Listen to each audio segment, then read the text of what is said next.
Tommy Rees had on that drive. Yeah, it was pretty impressive. You know, he wasn't having the best day of all time, and at the end of the day, when the game was on the line, I believe he was 9 for 10 plus throwing a 2-point conversion. That's pretty good football.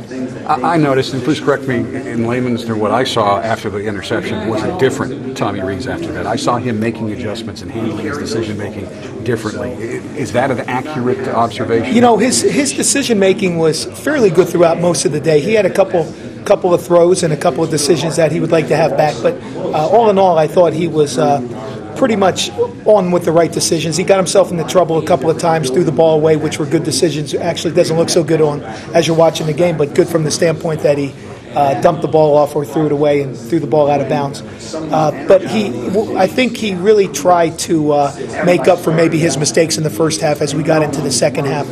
And he really, really was determined, that no question at halftime, to go out and prove that he was going to help this team win the football game. On the game-winning drive when he was 8 for 8, he found 3 different receivers. What does that say about his reading and looking maybe? Yeah, he was. Yeah, he's. I think he's doing a better job as the season progresses and as he matures, is reading and taking what the defense gives you, not getting locked in on one guy, which is really the downfall of so many quarterbacks, where they just kind of lock in on one guy, especially as the game gets tighter. But he really went through his reads. The line did a great job protecting and giving him time to go through his progression. He did a good job. What are you seeing from the Purdue defense on tape? You know, they're fast. I think they're much more aggressive than they were a year ago.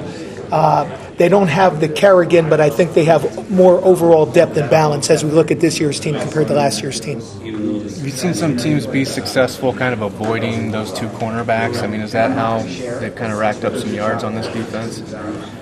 You know, I wouldn't say that they've avoided him. There's been some. They've been really good against the run, and so most of the yardage against them has been through the air. But it's really the style of attack where Rice and Middle Tennessee are really 2 very, very good throwing teams, and they distributed the ball all over the place, from screens and throws behind the line to deep chunk plays down the middle of the field. So I don't know if their game plan was to avoid the corners, but those guys are awfully good.